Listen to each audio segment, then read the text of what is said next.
Sa ating pong under-series ng Deep Roots. So we have our theme for the whole year again is Built to Last. Rooted and refined, of course, in Jesus Christ. And ang ating series for January to May is Deep Roots. And we have studied yung Unshakable God, and we started last week pag-usapan yung The Unbroken Word. So yes, we have studied about God. This season, we're studying about the Word. And then after this under-series, ay pag-uusapan naman natin is about the church. Ayun nga, nung nakaraang linggo, nag-usapan po natin why the Bible is our final authority. And yun nga, di ba? Approximately about 51% according to research noong 2025 that people, by the way, sinasabi kong 51%, this is a research sa Philippines alone. Philippines. Okay? And to be exact, that's a research for Metro Manila. 51% ng mga tao ay hirap makaalam kung ano yung fake sa truth. Like for example, they're going through their social media. It's hard for them to have the wisdom na ito fake news. Ito, tama itong balita na ito. Itong video na ito, AI. Ito, imposible mangyari ito. Ayan, 51%. So just imagine right now, halimbawa lang, right here, if you're going to look at the room, kalahati ng tao dito, hindi alam kung paano makaalam ng truth sa error. Imagine that. So while in this changing world, we have the word that is not changing. It's the unbroken word. And that is the exact reason why the Bible is the final authority for faith and life. Wala nang iba. Yung ibang teachings, any basis ng teachings, that gives knowledge, pwedeng magbago. Pero pagdating sa salita ng Diyos, hindi po yan magbabago. And this morning, we are going to shift to another topic nito sa Unbroken Word under series po natin. And so, to start yung ating pag-uusap, sinong nagpupunta sa GH? Ayan ang tawag sa Green Hills sa may San Juan, GH. Yan, banda dyan, sa may gilid na yan, dyan ako nagpunta eh. Dyan nag-testing kung totoo yung cellphone. At kung tama talaga yung battery life. May mga paraan kung paano malaman eh. Sino dito nag-GH? Yan. Iba, first time, iba, tuwan-tuwa, nakapunta ng GH. Alam nyo, marami tayong bisita. Pag dinadala natin sa GH, lalo na yung taga-ibang bansa, pag dinala mo doon, manghang-mangha. Alam mo, yung Pokemon cards na napakamahal doon, sobrang mura. Yung sapatos na pinapangarap nila doon, 10 yung bibilhin nila. Pati yung cellphone na makikita mo, nakaayos naman yung package nung iPhone. Ay, grabe, about 20% nasa slash off doon sa sa presyo. Just imagine that, So doon sa GH na may Green Hills, ay marami kang maipapamili. But sa totoo lang, for some, it's hard to recognize if it's fake or kung totoo. Ano bang lahi yung mga pinapanood natin, yung fake real. Hindi na nila alam kung ano nila, kung totoo or hindi, kung fake or genuine. Like for example, yung watch. Sino nanonood kay Another Day, Another Watch. Yung watch, yung iba pa nakita doon ng watch, wow, ang ganda. Nahihirapan sila na recognize. Ano ba yung totoong Rolex dito? Ano ba totoong Pepsi dito? Iba kasi parehong-pareho talaga eh. Pag tinitingnan mo siya mabuti. Pero yung mga expert, once they see it, malalaman nila kung anong real sa fake. Pati yung sapatos. Pag tinignan mo talaga, stitch, logo, yung colors, parehong-pareho talaga, di ba? Ang hirap, yung iba hirap makaka-recognize. Dito yung maliban na lang kung yung Nike nakasulat Kine. Alam mo kaagad, parang peke. Parang, hindi mo pwede sabihin typographical error kasi tinatahi yun. Di ba? Pati yung bags. Yung iba sa inyo, may mahuhusay na nakikita naglalakad sa kalsada. Sabi ni 100,000 yun. Sabi ko, pinamalengke lang, 100,000. Hirap sila ma-recognize kung ano yung totoo na LV. Alam nyo kung ano yung LV? Lumang bag. Di na alam kung ano yung lumang bag dyan. Lalo na yun nga, yung sabi sa akin, pati daw yung zipper nun pala, specific, pati yung zipper, YKK, biruin mo. Anong YKK? Ay, sabi ba sa akin, Philippine brand yung zipper. Pati zipper may brand. Nung bata ako, pag masisira na yung zipper, lalagyan mo lang ng kandila eh. Diba? Para bumalik-balik eh. Pagka nasa school ka, lalawayan mo na nga lang eh, para lang dumulas eh. Diba? Yung pagdating sa mga laruan, alam nyo ba pati yung Gundam, alam mo kung peke sa hindi. Dito, sa kanya nilagay ni Kay, talagang halatang peke. Kasi yung iba, isa parang kumakain na ng kangkong eh. Oh, 'di ba? Pero yung makikita mo, sabi sa akin naman, kasi yung iba, mahilig magbuo ng Gundam. Oh. Yung iba dyan, alam nyo, malalaman mo raw yung fake sa genuine. Alam mo pa paano? Pag ginupit mo daw yung, kasi ano siya eh, nakalagay sa parang plastic. Pag ginupit mo raw yun, yung parang clipper niya, maganda daw yung pagkaputol, malinis.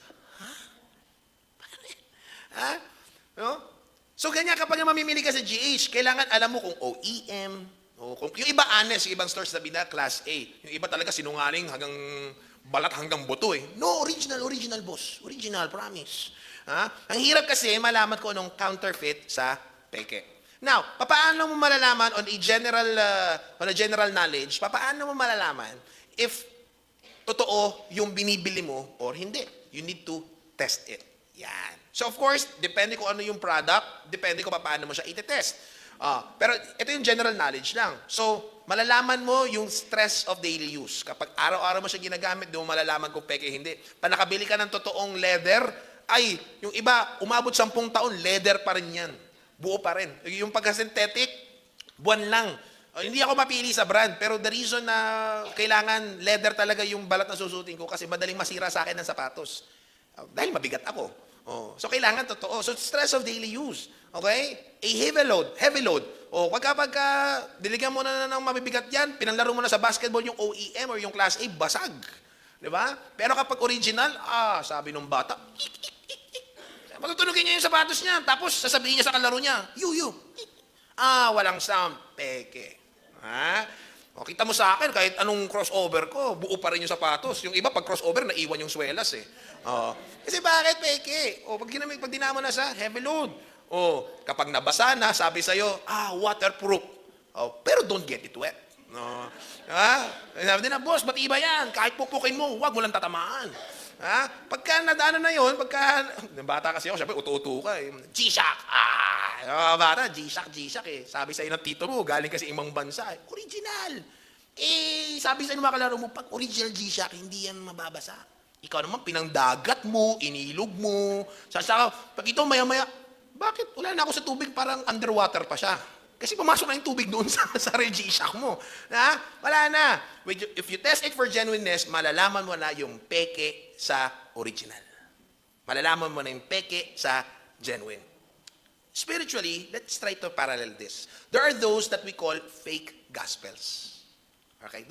Meron yung tinatawag natin na fake gospels. When you say gospel, it simply means good news. God's spell. Okay? Good news. And there are fake good news, mga peking gospel. There are many, pero dalawa lang yung babanggitin ko. One is yung tinatawag na prosperity gospel or yung prosperity ethic. Okay? Yung prosperity gospel, traditionally known as word of faith or yung health and wealth gospel. Okay? Simply as, ganito yung sinasabi po nila. Kapag tinanggap mo si Jesus Christ, okay, gaganda buhay mo. Kailangan pag totoong believer ka, nakarinig ako nito ng isang pastor, sabing gano'n ng prayer niya, I rebuke the Satan. Ito yung malupit. I rebuke the spirit of poverty. Kawawa naman yung 12 apostles, hindi nawala yung spirit of poverty. Naglingkod sa Diyos, namatay ng mahirap.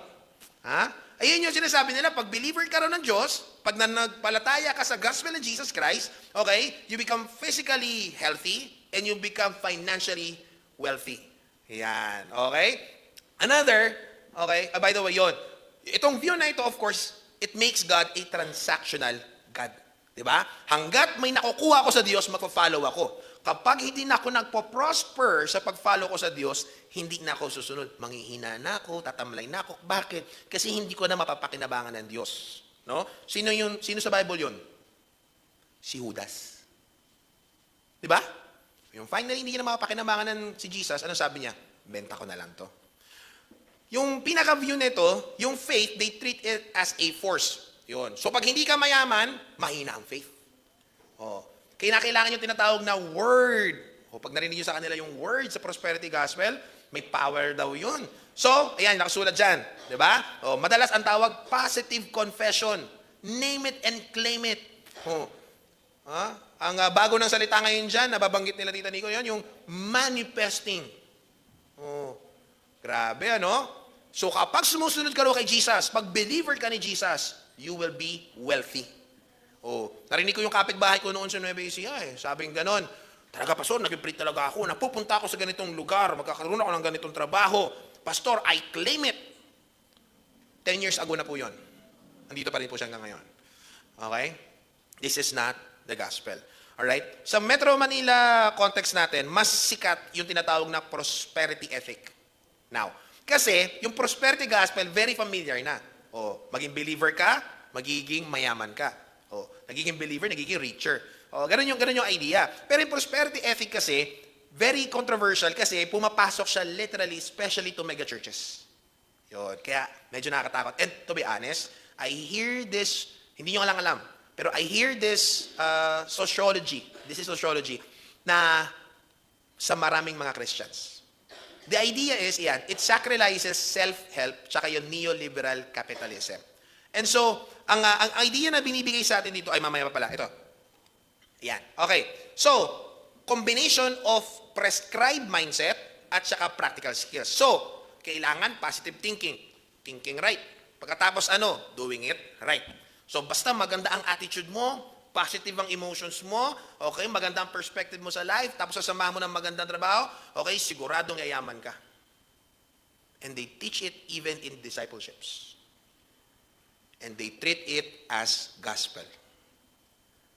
Very simple refutation. Did the disciples serve Jesus well? Even to the point of death. How come they didn't become rich? Don't get me wrong. Hindi kasalanan ng pagiging mayaman. Yung madalas na quotes from 1 Timothy 5, yung the money is root of all evil. Tama ba yun?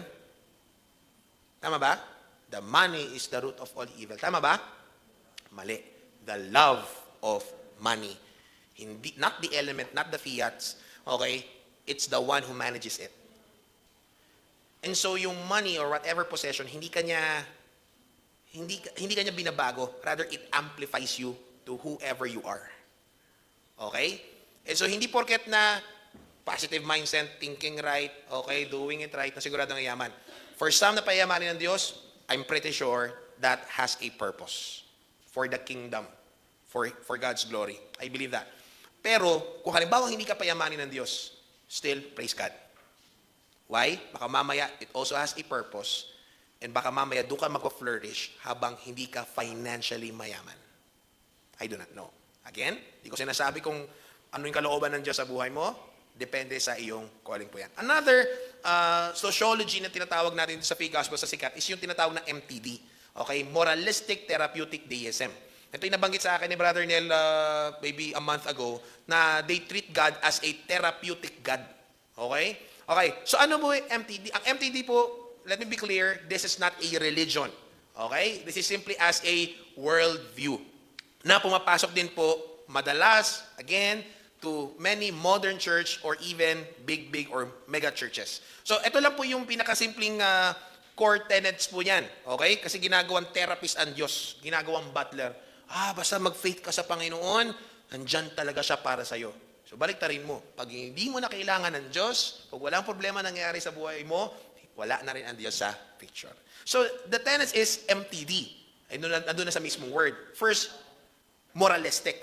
Okay? Gusto ng Diyos sa'yo na maging mabait kang tao. Kanina doon sa Discovery class, when we were talking about the counterfeit Christianity groups, okay? And for example na lang, Mormonism, na napag-usapan na rin yung JW, Watchtower, totoo lang po, mababait na tao.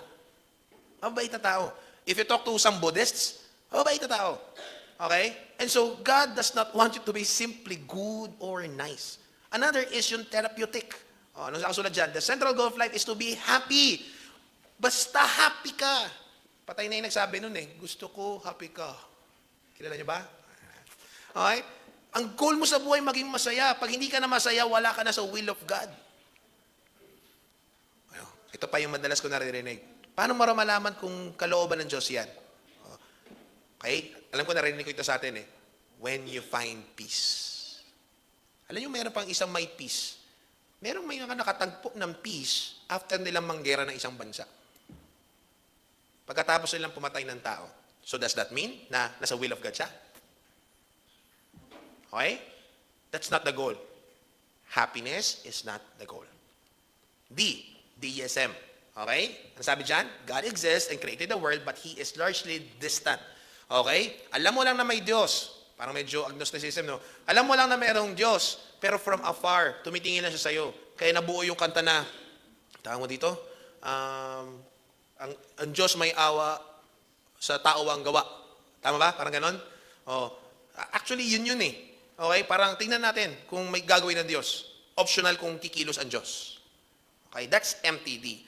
Now, itong mga ito, kaya ang nangyayari, kung minsan, yung pangangaral sa mga simbahan, di ko nilalahak, pero to many modern churches, ang nangyayari, hirap bumangga sa truth, kasi pag binangga mo yung truth, marami ka rin babanggain. Kung minsan naging goal ng mga teachings natin, is para nang sa ganun, pag uwi mo, masaya ka. And I know some churches, I know a particular church, alam nyo kung ilan yung every Sunday attendance sa Texas? 60,000. 60,000. Ano lang tinuturo? Nandyan ang Diyos sa'yo. Okay? Kaya mong gawin yan. Alam nyo yung nangyari sa ibang preaching? Ginawang TED Talk. Naku, gastos ka pa na, punta ka pa ng simbahan, manood ka na lang ng TED Talk, gusto ma-inspire? TED Talk ka na lang. The danger na hindi minsan ng mga Christian nare-recognize yung fake gospels, okay? Fake preachings, fake sermons. The reason din nila nare-recognize kasi yung inspirational talk dinala sa simbahan and they use the same terminologies. Jesus, grace, mercy, love, same terminologies.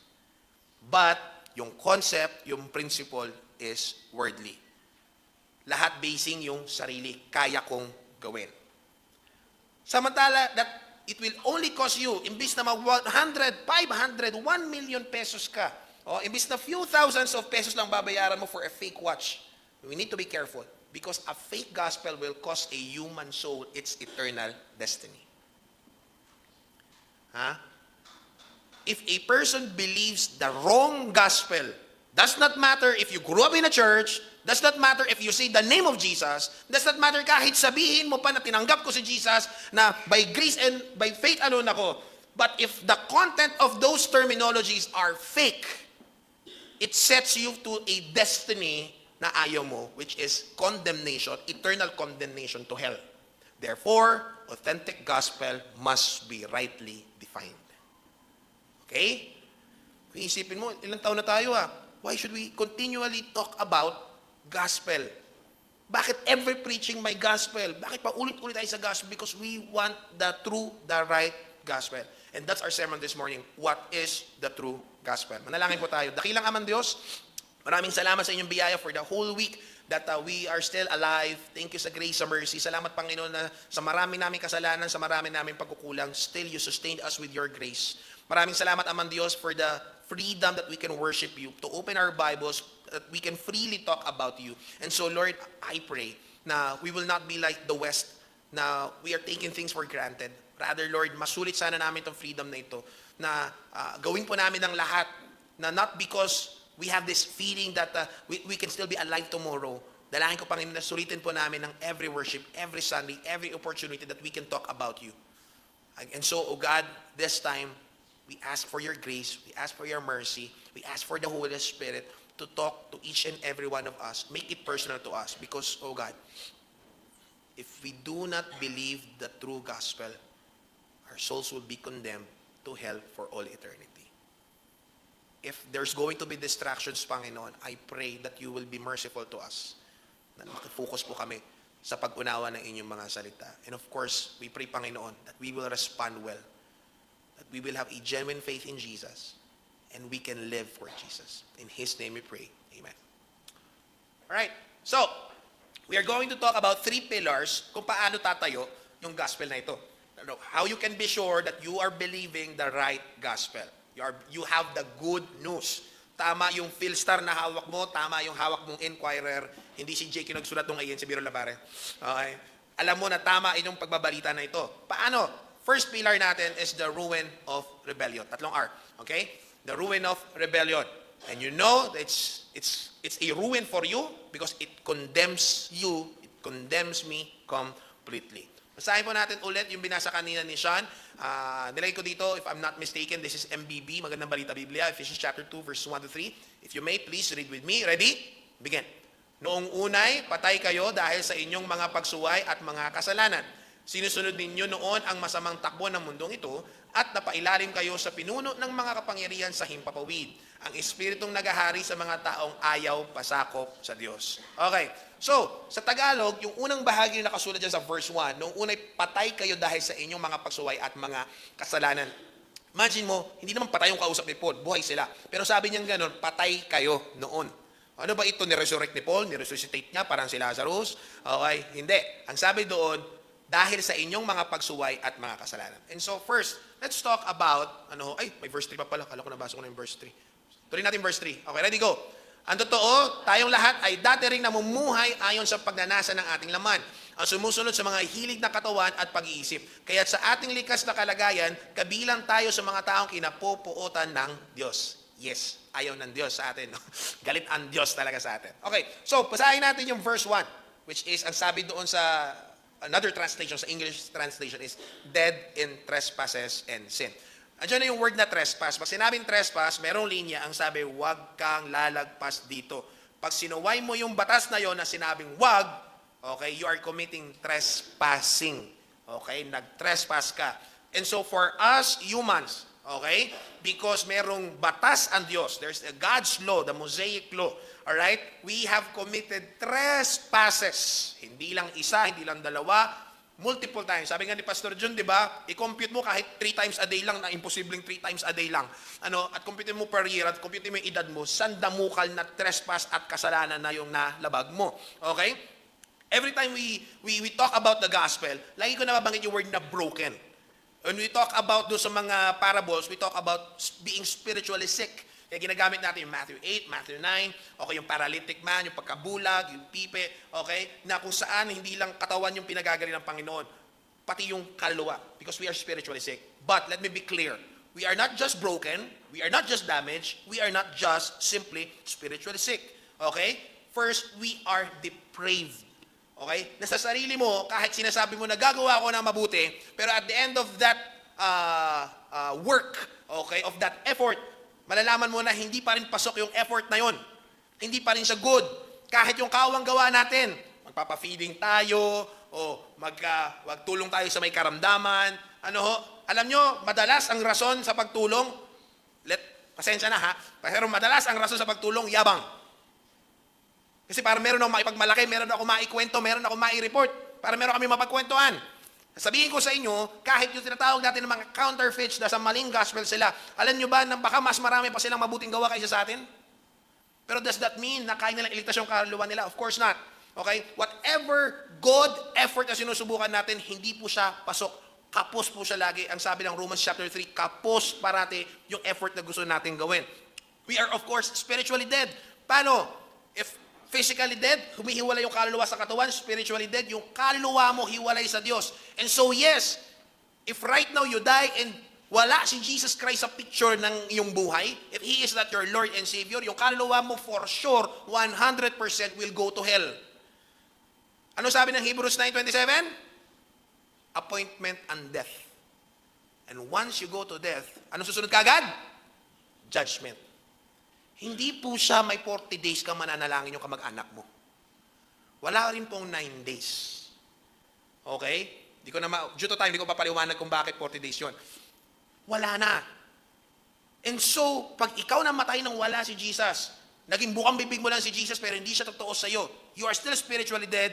Pagdating ng judgment na yon sa analysis ng Panginoon, hindi ka pala totoong mananampalataya, hindi ka totoong Kristiyano, for sure, you will go to hell. Maganda yung may isa sa inyo nagsabi ng isang fellowship. Mahal niya yung kanyang magulang, pero sabi niya gano'n. Tingin ko dinaan na lang sa tao eh. Pero sabi niya gano'n, si nanay, pag mamatay siya ngayon, pupunta siyang impyerno. There's no sweeter way that you can put it. There's no sweet way you can put it. Wala talaga. Ang taong walang totoong pananampalataya kay Kristo, sigurado pupunta ng impyerno. Totoo lang, ang hirap kaya mag-message sa patay. Tapos alam mo hindi Kristiyano, pwede ka mag-hopeful thinking na sana nang namatay siya, sana tumanggap siya sa iyo, Panginoon. Pero alam mo yung evidente na hindi talaga Kristiyano. Talagang hindi siya nanampalataya. Tapos invite ka doon na pastor, pwede ka mag-speak. Ang hirap kaya sabihin sa pamilya na, Okay, nakikiramay po tayo, huwag kayong mag-alala, bilang comfort ko sa inyo, inyong pong kamag-anak, inyong pamilya po, nasa langit na siya ngayon, hinihelen na po siya ng Panginoon, hindi po siya hinihelen, nasa impyerno po siya. Tingin nyo, kaya ko sabihin nyo sa lamay? Si James, may lamay kami pinuntahan eh. Sabi ko, Brad, pray ka. Christian kami, siyempre. Hindi kami sure kung Christian kung saan kami nagsiservice. Problema, siyempre, naka-filter utak mo, Kristyano. Sabi niya ganun. Panginoon, maraming salamat po. Sineselebrate po namin. Nakikirami po kami. Pag sa Christian, pwede mo sabihin nag-celebrate kayo kasi bakit? Hinihele na yun ng Panginoon eh. Pero pag alam mong hindi kumilala sa Panginoon, hindi hinihele yun. Hinihele yun yung nasa lupa siya ng kasalanan, pero nasa impyerno na siya ngayon. You and I, if wala si Jesus Christ, you are spiritually dead. And of course, okay, man is guilty of cosmic treason laban dun sa infinitely banal na Diyos. Okay? Kaya galit na galit yung mga religious leaders kay Jesus. Sabi niya ganun, pinapatawad ka na sa kasalanan mo. The way na nagpatawad si Jesus ng kasalanan doon sa paralytic man at saka sa iba pong ginawa niya ng himala, it's not as if na nagawan si Jesus ng masama, tapos pinapatawad niya na. Okay na tayo. Solved na yun. Hindi ganun. Yung paraan ng pagkapatawad ni Jesus, pagkapatawad ng lahat niya ng kasalanan. Kaya galit yung mga religious leaders. Bakit? Sabi niya lang ganun, Diyos lang yung pwede magpatawad ng kasalanan. Kahit anong inisip, sinabi at ginawa mo, kahit kaninong tao, kahit walang nakakaalam, kahit saan, kahit nakalimutan na ng mga tao, if any sin committed, okay, remember this, that is a trespass, that is treason against the Holy God. Kahit wala nakakaalam. Paglabag sa Diyos. Kaya nga yung, naalala niyo yung prodigal son? Ano sabi ng prodigal son? Huwag niyo na po kong gawing anak, gawin niyo na lang akong alipin, kasi nagkasala ako sa iyo at sa langit. Alam niya na yung kasalanan niya, hindi lang sa tatay niya, kundi sa Diyos. Ito kasi yung problema. We have this cultural things sa Pilipinas, yung tinatawag nating panata. Okay. Ano yung alam niyo ba? Ano yung alam niyong panata? Panatang makabayan. Saktan ka. Okay. Panatang makabayan. Panata para sa bayan. No? Ano ba yung panatang alam ninyo? Alay lakad. Kaya di ba nagbigay tayo ng tubig noon or ng snacks? Hindi pala pwede mamigay ng snacks sa mga nag-aalay lakad. Nag-aalay lakad, binigyan mo ng para mabali yung bow nila. No? Alay lakad, kaya nakapaa. Original. Ngayon hindi na nakapaa eh. Yung iba nakabike na nga eh. Pero original nun ng panata, kung taga saan ka, lalakad ka papunta sa groto. Yan. Ano ba yung panata na alam ninyo? Ha? Sa Nazareno, di ba? Yung kapag ka Nazareno, kaya noon si newscaster, si Noli Di Castro, ay, grabe na naman yung ibang patayan kasi panata mo na pag nakahawak ka doon, ay, talagang siswertihin ka buong taon. Ha? May panata ka. Now, panata actually is a trap. Ano ho? So, pag sinabi natin kasing panata, it is a sacred vow. It's a ritual na ginagawa mo. Pinapalo yung sarili, okay, nagtutulak, hindi na masamang gamot. Nagtutulak nung, anong tawag mo doon? Basta yung para pinaglalagay ng bulto, di ba? Magbibisita ka ng lahat ng simbahan, di ba? Mamimigay ka ng pagkain, o bibigay mo yung ibang bahagi ng ari-arian mo. May iba't ibang klase ng panata. Okay? But again, it's a vow that someone does, para nang sa ganun ay meron silang maialay sa Diyos. Now, sa totoo lang, itong kultura na ito, ang tawag dyan, pampalubag loob. Ha? Bakit? Sabi ng tito ko, nung nasa Bulacan kami, kwento ko sa inyo, di ba? Yung tinutulak ng, yung karo sa patay, di ba? Yung tinutulak na, float. Angdas? Andas. Ganun po ba? Andas pala ang tawag. Yung undas, bakit undas? Joke lang. Okay, andas pala tawag doon. So sabi nga ng tito ko, sabi ng tito ko, tulak mo. Sabi ko, bakit po? Sabi niya, kapag habang pinagpapawisan ka, habang nahihirapan ka, nababawasan yung kasalanan mo. Ganun ba? Kahit hindi na pinapagalaw, tinutulak ko pa rin. Sabi nung hindi tutulak ko pa rin. Kasi kailangan mabawasan yung kasalanan ko. Kahit ano yung panatang ginagawa mo, paluin mo yung sarili mo, mag-alay ka, magtulak ka, okay? Kahit anong ipanata mo, sa totoo lang, ang idea dyan, ay pampalubag loob sa Diyos. Panginoon, galit ka, pangingitiin kita. Para kang clown, na parang matuwa sa iyo ang Diyos. Alam mo yung bata na may nagawang kasalanan? Tapos alam niya na alam na nung nanay at tatay niya yung nagawa niya kasalanan. Kaya pag uurasan niya yun, hayaan niya makalat muna yung paligid. Kapag kaparating na yung magulang niya, yan ang 5 minutes na lang parating na. Tsaka siya gagalaw ngayon. Tapos papakita niya talagang hirap na hirap siya. Ano talaga ako? Tapos dami niya ginagawa sa bahay. Para pagpasok ng mga magulang niya, ay, mukhang sorry naman yung anak ko. Kasi hirap na hirap po, nagtatrabaho sa bahay, nagsusumika. Pampalubag loob. Ay. And that's what we do. Di ba? That's what people do. Na kung saan, okay, yung sin, nakikita natin mga pagkakamali. Mga pagkakamali lang itong mga kasalanan natin. And so, kung makahingi ka ng sorry, kung makagawa ka ng panata, kung mababalanse mo yun, matatabunan mo yung nagawa mong kasalanan, ay, maganda. Natatanggal yung sama ng loob sa akin ng Diyos. Is that right? No? Now, here's the very idea. Yung panata, or whatever you do, kahit po yung pampalubag loob na lang na idea alone, is works-based mechanism ng pagbayad ng kasalanan. Okay? May nagawa ko, pasayahin ko ang Diyos. May nagawa ko, tabunan ko yung aking kasalanan. Alam niyo po, human ruin is absolute that God does not accept counterfeit human righteousness. Yung mabuting gawa natin, alam niyo kung anong sabi ng Bible? Para lang maduming basahan. Madumi. Ito yung ano niya. Sino naglalaro dito ng Monopoly? Sino nakalaro? Ng Monopoly. Alam niyo yung Monopoly? Pag maganda yung relasyon ninyo, mag-Monopoly kayo. Ha? Nari, ang saya-saya nyo, magkakaibigan, pamilya kayo, masyado kayo masaya, maglaro kayo Monopoly. Para bukas wala na nag-uusap.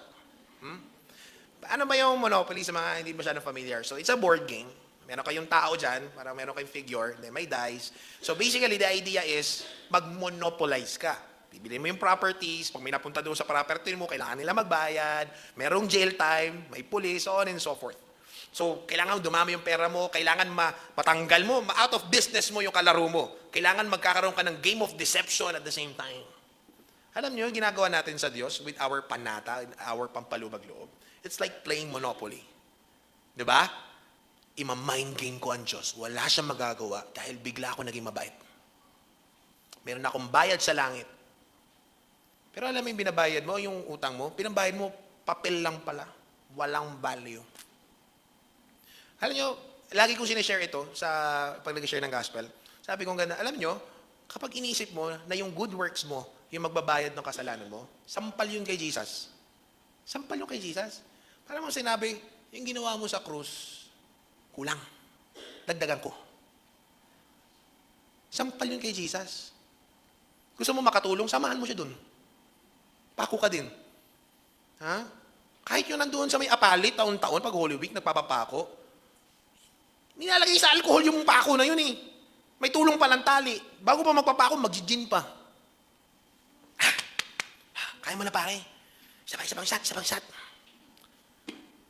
Alam nyo, kaya nga tinanggihan ni Jesus yung alak eh. Alam nyo bakit? Kasi kailangan niya maramdaman lahat ng kasalanan mo at kasalanan ko.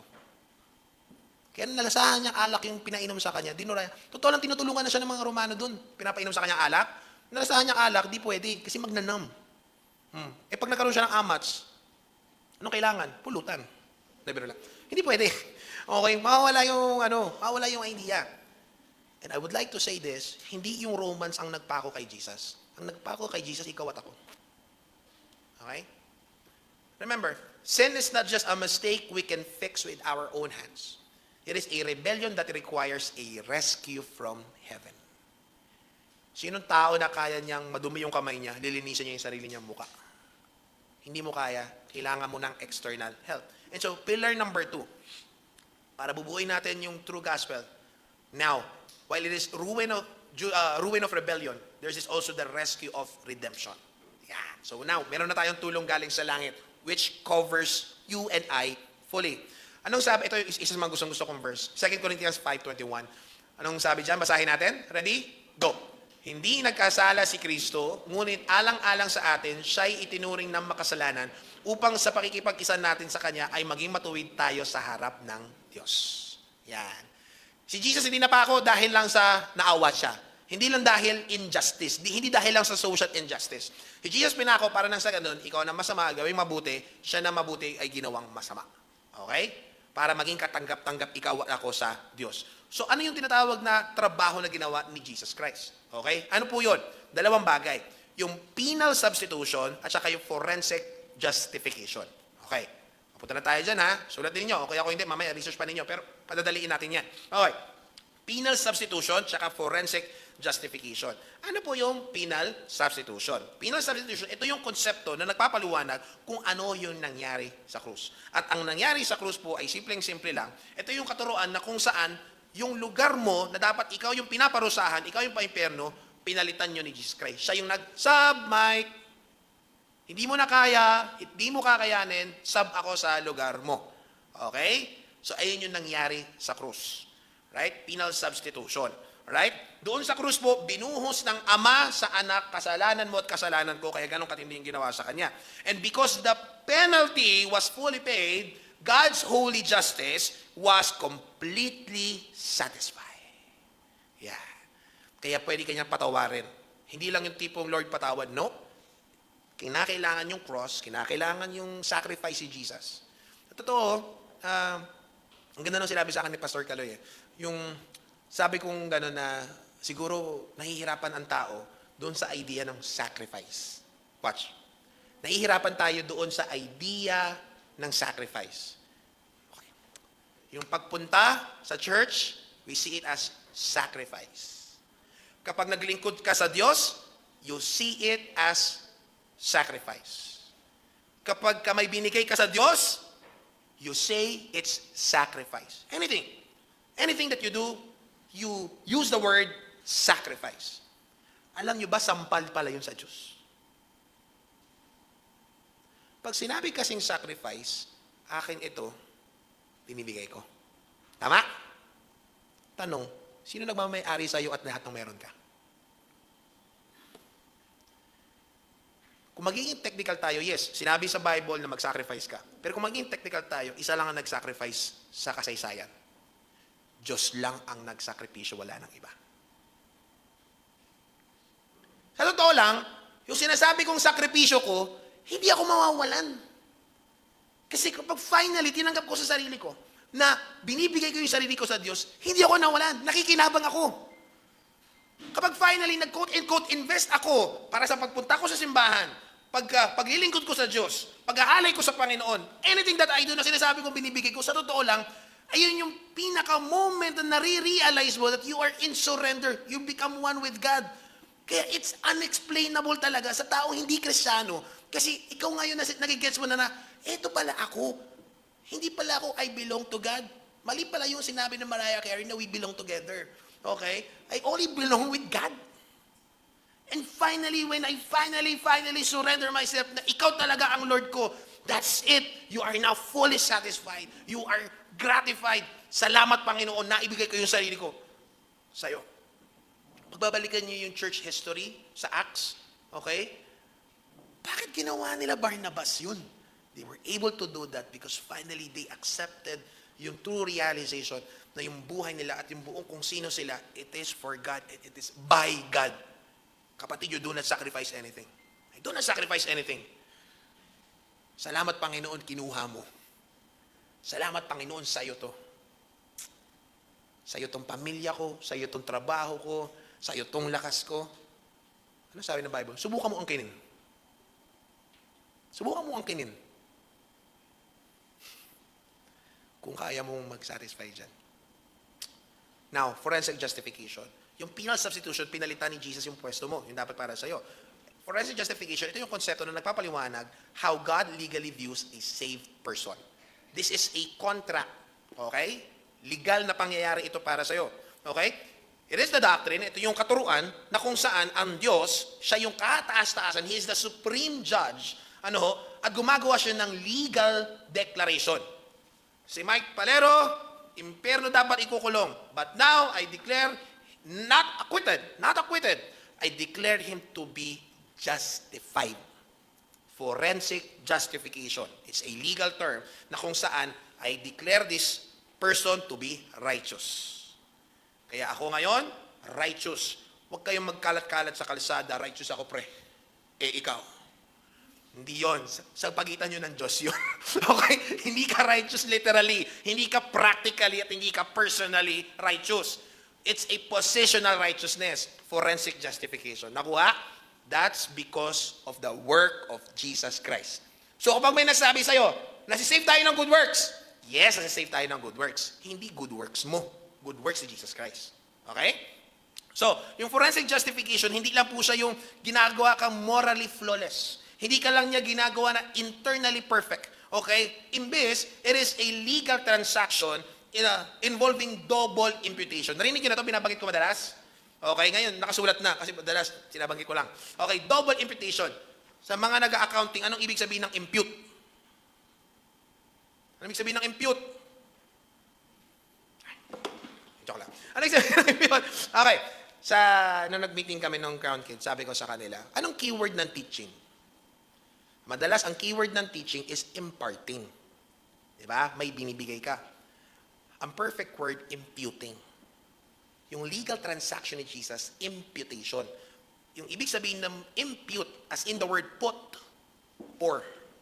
May lalagyan ka, walang laman yung isa. Ang ginawa mo, nag-impute ka.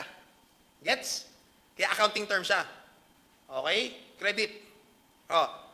Ang ginawa sa atin, double imputation. Bakit double imputation? Una, yung sa atin, ang ginawa ng ama, niligay sa anak. In-impute. Nakuha? Pagkatapos, yung kay Jesus, nilagay sa atin. Double imputation. Si Jesus, naging masama. Dapat parusahan. Itong tagalangit na ito, binuhos sa atin yung kanyang katwiran. Kaya si Mike ngayon, righteous na. Pwede nang humarap. Malinis na. Nakuha? Double imputation. Yun yung pinaka-idea. Kung kaya, ang tingin sa akin ng Diyos, parang anak niya talaga. Kuha? Okay. Ano sabi ng Romans 3:26? Excuse me. Basahin natin. Ready? Go. Ngayon ay ipinapakita ng Diyos na siya'y matuwid at inuturing niyang matuwid ang mga sumasampalataya kay Jesus. Pag yung faith mo, genuine faith mo ay na kay Jesus Christ, now it makes you righteous. Hindi lang sa New Testament, even the Old Testament. Hindi yung sinabi ng Romans chapter 4 kay Abraham. When Abraham believed, it was accounted to him for righteousness. And so, ito yung korte, na imbis na after nung sabi nung judge, kulong. Kaso nga lang, pagkatapos nung magsabi ng judge na, kulong, bumaba yung judge, hinubad yung kanyang robe, at sabi niya, ako na yung ikukulong. Ako na yung paparusahan. Ganun yung ginawa ng Panginoon. And so, another cultural deconstruction natin is yung padrino at saka yung utang na loob.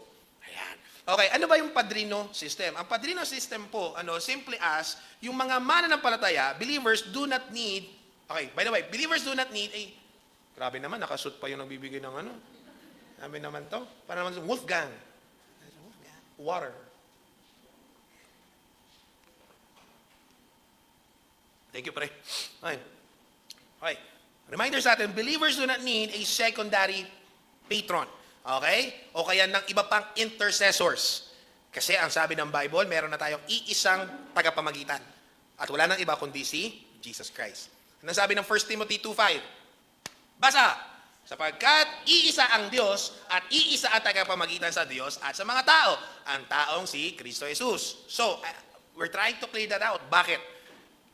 We respect all the saints na nakasulat sa Bible. Kahit yung mga hindi nakasulat sa Bible, nagkaroon ng mga taong sumunod sa Panginoon, di ba? We call them saints, yes. Okay? Mary, we respect her. We respect Peter. We respect Paul, John. Of course, we respect all of them. But, wala nang ibang tagapamagitan kung hindi si Kristo lang. Kanina may nag-share na yung sa iba palang mga counterfeits, sa ibang cults, alam nyo ba, binabanggit nila yung pangalan, sa prayer, binabanggit nila yung pangalan ng kanilang founder. Wala nang ibang tagapamagitan kung hindi si Kristo Jesus lang. Yun yung kagandahan doon. Hebrews 7:25, ready, go! Lubos niya maililigtas ang lahat ng lumalapit sa Diyos sa pamamagitan niya, sapagkat siya'y nabubuhay magpakailanman upang mamagitan para sa Kanya. Last, Hebrews 4:15-16, go!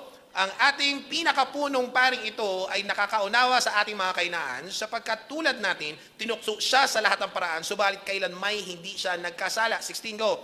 Kaya't huwag tayong mag-atubiling lumapit sa trono ng mahabaging Diyos upang makamtan natin ang habag at pagpapala na tutulong sa atin sa panahon ng ating pangailangan. I heard this one teaching before na ang sabing ganon, kaya daw, again, we respect Mary, pero the reason daw that they pray sa name ni Mary, okay, Mother of Jesus, ay para nang sa ganun, si Mary daw naman yung lalapit kay Jesus. Tapos at saka si Jesus lalapit sa Ama. Nakita niyo yung ginawa? Si Mike, si Mary, si Jesus. Pag marami kang patay kang bata ka. Mike, Paul, Peter, Mary. Ang tagal bago dumating kay Jesus. Baka yung mensahe na palitan na. Ang haba nung dinaluyan eh. Ano? Hindi na. Isa lang ang tagapamagitan, si Jesus lang. Pwede mo nang i-directo yung panalangin mo, kapatid. Okay? Wala ka nang iba pang dadaanan. Alam niyo yung nag-pray doon sa sa simbahan? Sabi niya gano'n, Panginoon, humihingi po sana ako ng pera para makabili po kami ng gamit para sa kapatid ko. Pray siya. Siya ay narinig nung leader ng simbahan. Sabi niya, ay sige, bigyan natin to. Mukhang totoong kailangan naman. Tinugtong niya. Pero Panginoon, wag yun na pong idaan kay brother kasi baka bawasan pa. Di mo na kinakailangan pag-idaan yung panalangin po kung kani-kanino. Idiretso mo na sa Panginoon. Now, let's correct the term utang na loob. Utang na loob is not wrong. Okay? The idea of utang na loob is simply as being grateful. Gusto mo lang maging mapagpasalamat. Kaya utang na loob is not wrong. Kaso nga lang, ang nangyayari, pag ito yung ginagamit natin na prinsipyo sa paglapit natin sa Diyos, sa pagsasamba natin sa Diyos, ay pinagpala ko ng Diyos sa buong taon, and so ang gagawin ko, magbibigay ako sa Kanya ng utang na loob. Alam nyo ba, kahit alam natin kung minsan, alam natin na yung kaligtasan natin ay by grace through faith, kung minsan ang ginagawa natin, babayaran ko yung utang na loob. Di ba? Ito yung gagawin natin. Ay, salamat po Panginoon, niligtas mo ako sa biyaya mo. Salamat po, magiging tagalangit ako. Ito yung reason mo kaya ka maglilingkod sa Diyos, para bayaran mo yung utang mo sa Kanya. May utang? Utang ba yun? Utang ba yun nangyari doon? Ang sabi ng salita ng Diyos, sa binasa natin kanina sa ating scripture reading, Ephesians chapter 2 verse 8, ang sabi doon, kaloob. Malalim? Regalo, hindi trabaho. Okay? Kapag tinrabaho mo yung regalo, hindi na regalo yun. Ano maramdaman nung nagbigay ng regalo sa birthday mo? Ito, may gift ako sa'yo. Brand new car. Tapos sabi mo, sige, bayaran ko na lang. Regalo nga, babayaran mo. Sampal yun. Sampal sa Diyos natin yung nire-regaluhan ka ng kaligtasan, ng kapatawaran, tapos sabihin mo, babayaran mo kasi may utang na loob. Yung gratitude natin may tamang lugar. Okay? Dapat tayo maging mapagpasalamatin. Pero hindi natin kinakailangan i-earn back. Hindi natin kinakailangan bayaran yung binigay na regalo sa atin. Anong sabi ng Romans 11:35? I have to put it in English kasi mas clear. Ang sabi dito, who has given a gift? Rhetorical question. Who has given a gift to him that he might be repaid? That's the very analogy we are using right now. Romans 4:4, ano sabi siya? Now to the one who works, siya nagtatrabaho, walang regalo. His wages are not counted as a gift, but as his due. So hindi mo tinatrabaho yung kaligtasan mo. Sabi ng Biblia, hindi ka susuwelduhan. Wala ka pang ginagawa, binibigay na sa'yo. And so true biblical grace cannot be paid back. Hindi madagdagan, hindi mabawasan yung tingin sa iyo ng Diyos. Ang tingin sa iyo ng Diyos, once you believe in Jesus Christ, pag naging Savior mo talaga siya, hindi inaasahan ng Diyos na babayaran mo. In fact, alam din ng Diyos lahat ng magiging panahon na kakalimutan mo siya, lalayo ka sa Kanya, nasusuway ka, hindi na magugulat ang Diyos. Pero from that beginning na ikaw ay nanampalataya, hindi nababawasan yung kaligtasan mo, hindi na rin po madadagdagan. As is yung tingin sa iyo ng Diyos, anak na talaga. Hindi yun yung tipo, pag masama loob mo sa anak mo, pagdating ng anak mo may ginawang masama, anak, 75% lang kitang anak ngayon. O may ginawa ka na naman isa pang masama, 50% na lang. Pag next week inulit mo pa yan, ay magkakasamaan tayo ng loob, 10% na lang. Hindi po ganun yung nangyayari. And so, ito yung dapat view. Christians do not obey out of a guilt-ridden attempt to repay God. Mga kapatid, sana pakinggan niyo ako mabuti. Sana hindi kayo mag-church, hindi kayo maglilingkod sa Diyos, hindi kayo magbibigay ng offering ninyo. Kung gusto nyo gamitin yung term na sacrifices, hindi nyo gagawin yun para magbayad sa Diyos. Sana hindi. Sana hindi. Kasi nakakalungkot yun. Napakapangit na tingnan, Panginoon, nababayaran kita ha. So, di ko na kinakailangan masyadong maging grateful. Kasi tingnan mo naman yung sacrifice ko, Lord. Ibig sa 10% lang ang giving ko, 90% na. Naglilingkod pa ako sa'yo. I love this very, very old hymn na sabing ganon. I can remember the exact words, not verbatim. Pero sabi niya ganon. Ito yung pride natin. Pastors especially. Panginoon, binigay ko sa yung buong buhay ko. Binigay ko sa sinakripisyo ko. Kinalimutan ko yung career ko, Lord. Kinalimutan ko yung future ko para ma-sacrifice ko sa iyo. Ang ganda nung sinagot doon eh. Sabi gano'n, gano'n ka kasigurado na magiging successful ka kung hindi ka naglingkod sa Diyos?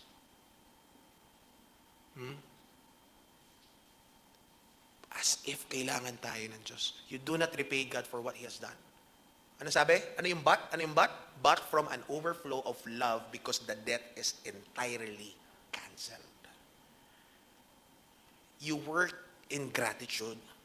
You work in the core and the basis of love and faith. Kaya ka nag-worship kasi most satisfied ang soul mo sa Kanya. Kaya ka naglilingkod kasi most gratified, most filled yung kaluluwa mo sa Kanya. Yun. Huwag sasagi sa isip natin kasi kailangan ako. Huwag sasagi sa isip natin kasi baka hindi matuwa ang Diyos sa akin. Ano ka, clown? May mood ka? May Sunday mood si Mike? Pag Monday mood, demonyo ulit? In fact, alam nyo, itong mga nakaraan, pagka, may tinatawag tayong Christian conversations, di ba? Pag alam mo yung Christian, kasi Christian conversation. Pero pag alam nyo, hindi na Christian kausap niya, balahura. And I'm very sad, there are those that they would profess that they are Christians. But the way they live, the way they talk to people, okay, the way they treat people, the way they talk about Jesus Christ, it's as if they are atheists. Kaya nga we coined the term last week, atheistic Christians. Simple lang sinabi ng Panginoon. If you love Jesus, you will keep the commandments of Jesus.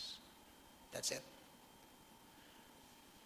Alam nyo, bakit ngayon, Iran and Pakistan yung may pinakamataas? Sila may pinakamataas na conversion rate. And, yan, lumabas na yung mga balita, di ba? Totoo. They have the highest conversion rate. Hindi ng dollars, ha? Conversion rate ng Christianity. Iran and Pakistan. Ano kung bakit? Kasi finally na-realize nila, itong mundo ko na ito, hindi lang pala ito yung mundo ko. Yung mundo ko ito pala. May langit pala na bayan. Squatter lang ako dito ngayon sa lupa. Hindi ko inatim na lahat ma-acquire ko dito. It's not wrong to acquire things here dito sa lupa. Pero at the same time, hindi lang ito yung kwento po natin. Grace is not a debt you pay back. It is a gift you simply receive. And you receive it with gratitude. Lastly, I'm going to ask for a little extension. Okay? I'm sorry. Pero ito yung third pillar. There's the ruin of rebellion. There's the rescue of redemption and the reality of repentance. This is important because it should change you inwardly. Okay. Mark 1:15. Sa English muna. Okay? Ano sabi dyan? The time is fulfilled and the kingdom of God is at hand. Anong sabi? Repent and believe in the gospel. Dumating na ang takdang panahon. Si John the Baptist. Hindi siya Baptist, nagbabaptize lang siya. Okay, malapit nang maghari ang Diyos. Malapit nang bumalik ang kaharian ng Diyos. Kaya magsisi na kayo, talikuran ng inyong mga kasalanan, paniwalaan ninyo ang magandang balita. Believe in the gospel. Now, I'm going to introduce to you a word that should be used by everyone. Lord. Pastor, ang tagal na natin ginagamit yung term na word, na Lord. Bakit sabi mo i-introduce? Okay. Isipin nyo na lang mabuti. Meron bang Lord, pagkatapos sasabihin mo sa Kanya, ako masusunod dito Alam ko ikaw amo, pero ako masusunod. Pwede ba yon? Punta ka ng kumpanya. Sino CEO dito? Punta mo doon sa opisina. Ikaw boss dito? Ganito gagawin natin sa opisina mo Yung kortina, ganito kulay. Yung upuan, ganito gagawin natin. Naalala ko tuloy yung pinapanood namin kay Small Laude. May skit lang naman. Tapos yung mga kunwaring nagkatulong, saan yung katulong ko? Sabi nung isang kunwaring katulong, sabi niya ganun, ay, pinag-day off ko po. Ba't ikaw nasusunod? Ba't ikaw nagpa-day off? Kaya sinasabi ko, dapat ginagamit natin ng tama at totoo yung lordship ni Jesus. Kasi totoo lang, tawag natin sa kanya Lord Jesus pero hindi siya Lord. Ha? Saving faith. Okay. Saving faith is not a mere intellectual assent. Now, tama na yung 1 and 2 mo. Tama na pa-imperno ka, tama na si Jesus lang yung pwedeng mag-rescue sa'yo. Praise God. Tama na yung doktrina. Tama na yung katuruan. Okay, question. Pwede ba na tama na yung doktrina mo, pa-imperno ka, si Jesus lang yung tagapagligtas, by grace alone, through faith alone, pero posible ba na yung tao na yun hindi pa rin ligtas? Ha? Pwede ba? Nag-alala yung iba. Sorry, ligtas ako ha? Pero possible ba yun? Nasa Bible yun. Matthew 7. Lord, nagturo kami. Lord, nagpalais kami ng masamang spirito. Lord, naggawa kami miracle. Anong tugon ni Jesus? Impyerno. Bakit? Lumayo kayo sa akin, hindi kayo ko kilala.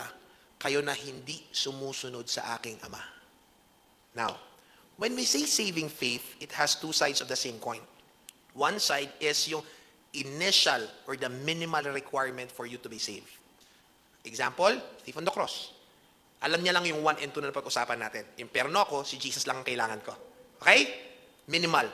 That's the saving faith. Marami pang palpak sa buhay mo, pero na-realize mo si Jesus yung Savior mo, praise God. Saving faith. Initially, okay. Other side of the coin, still under the idea of saving faith. Alam niyo kung ano? Ongoing commitment. Ongoing commitment. Sorry, di ko na nilagay. Kasi kapo ko na napakinggan yung lecture na bago. Ongoing commitment. Ongoing commitment.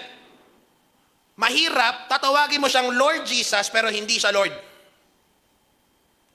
Ang sabi mo, gusto mo lang siyang mag-save, pero ayoko siyang pakialaman niya yung buhay ko.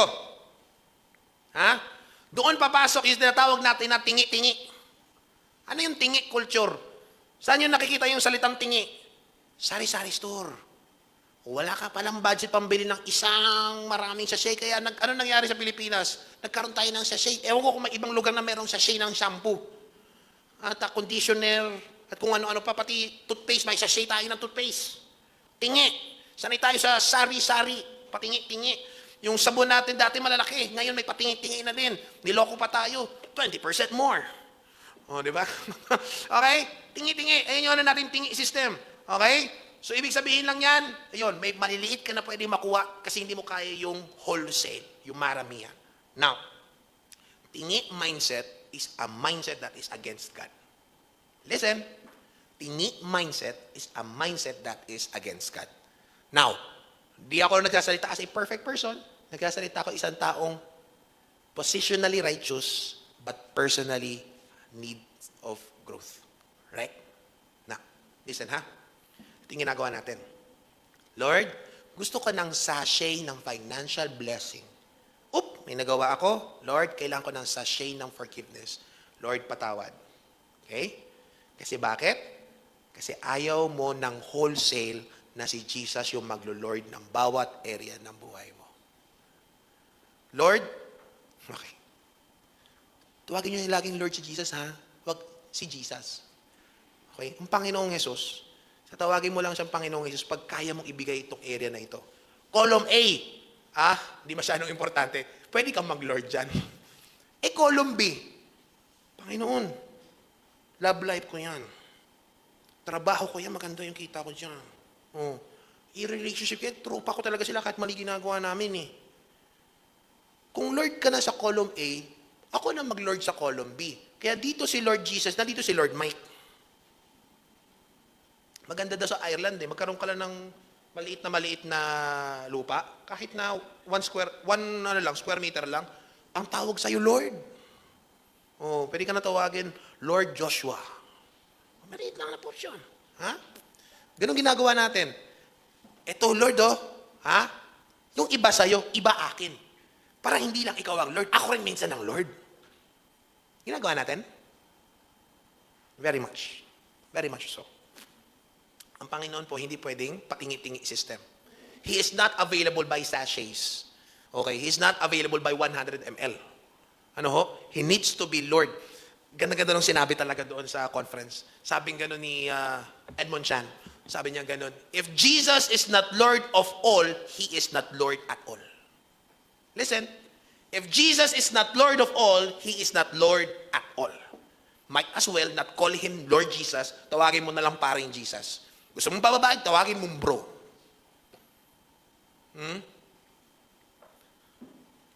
Gusto mo, part-time savior lang si Jesus, konti lang i-save niya sa'yo. Hindi pwede na ang jurisdiction ni Jesus, Lagro lang. Hindi pwede, kung king siya, hindi ang jurisdiction niya, Quezon City lang.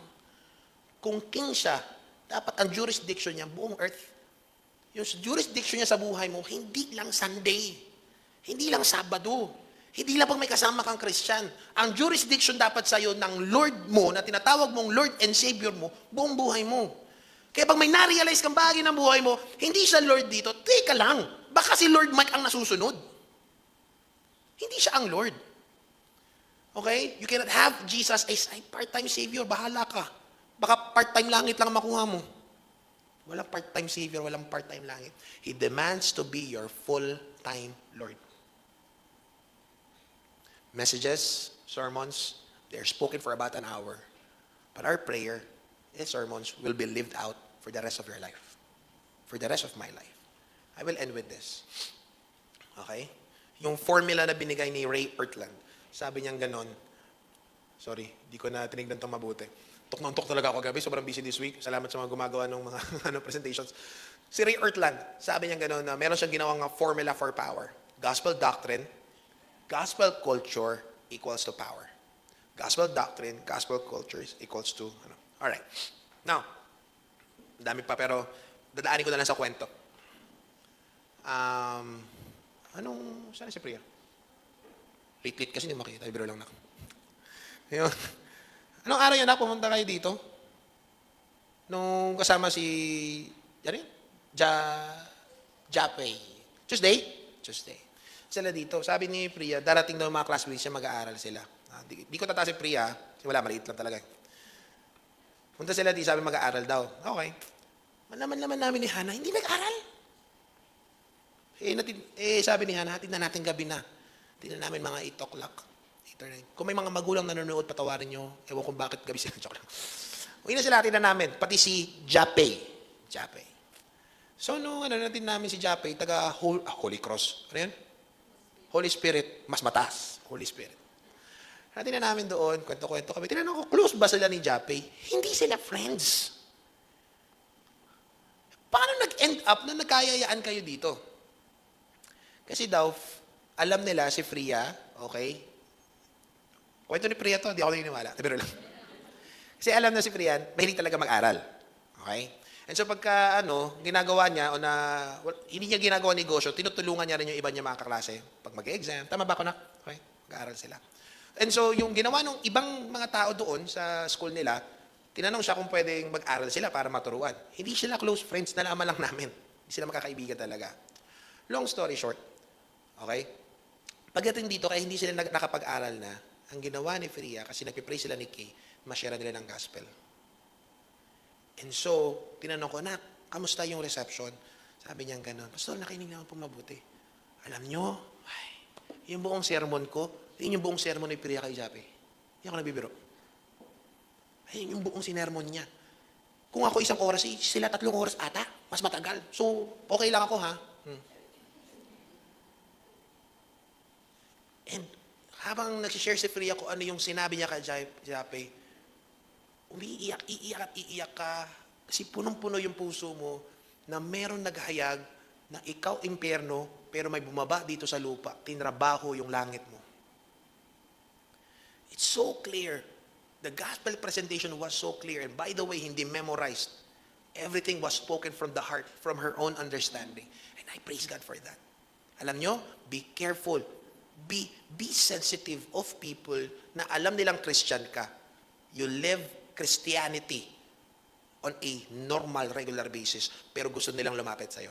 Be sensitive. Alam nyo kung bakit? Those are the very people na sinisend ng Panginoon on your way as a person of peace. They They're very ready. They just need you to share. They just need you to talk.